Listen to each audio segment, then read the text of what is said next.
बरेच लोक म्हणत होते की भाऊसाहेब वागचौरे यांची कामं काय, म्हणून आजपासून आपण नवीन एपिसोड चालू करतोय की भाऊसाहेब वागचौरे साहेबांनी काय काय कामं केलेली आहे. याचाच एक भाग म्हणून माझ्या ब्राह्मणवाडा भागातील गावांसाठी 8,40,00,000 रुपयांचा केंद्राच्या माध्यमातून पाणलोट विकासाचा कार्यक्रम हा आमचे भाऊसाहेब वागचौरे आपला माणूस आपल्यासाठी यांनी आणला होता.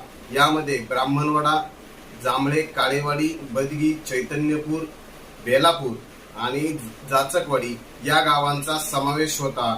गावात खासदार येतो हे जर कुणी दाखवलं असेल तर ते फक्त भाऊसाहेब वागचौरे यांनी दाखवलं, आणि विकास काय असतो हे जर मतदारसंघाला कोणी दाखवलं असेल तर ते भाऊसाहेब वागचौरे यांनी दाखवलं. म्हणून माझं मत भाऊसाहेब वागचौरे